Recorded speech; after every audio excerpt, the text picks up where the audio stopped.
हिंदू ग्रंथ पुराण अनुसार विश्वकर्मा हेउचंती सृष्टिर श्रेष्ठ शिल्पी अर्थात विश्वर सृष्टिकर्ता। तांकर विशिष्ट शिल्पज्ञान एवं विज्ञान गुण जो से समस्त देवता और मानव द्वारा पूजित। भाद्रव मासरे यांत्रिक विद्यार अधिकारी विश्वकर्मा पूजा करा जायथाय। ठीक जेपरि सर्वविघ्न विनाशक श्री गणेश एवं विद्यार अधिकारी माँ सरस्वती पूजा करा जायथाय। जगत को दृष्टि रखिबारे सहायक हेउथिबा सूर्यंक किरण एवं पुष्पक विमान समस्त देवादेवी दैनिक उपयोगी वस्तु एवं अस्त्रशस्त्र भगवान विश्वकर्मा द्वारा सृष्टि।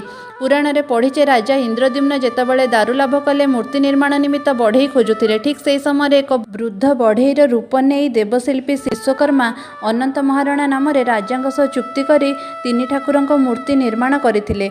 लक्ष्मी पुराण रे मध्य पढ़ीचे जेतेबेले बड़ ठाकुर माँ लक्ष्मी को चंडालुणी कही घर तड़ी देइथिले महालक्ष्मी विश्वकर्मा को स्मरण करथिले एवं विश्वकर्मा तांको पई एक राजनहर तोली देइथिले। एक कथा भी जानिचे सुदामा जेतेबेले श्रीकृष्ण पाखु जाइथिले से मनर कथा कहि पारि नथिले। श्रीकृष्ण विश्वकर्मा को डाकी सुदामा एक घर तोली देइथिले।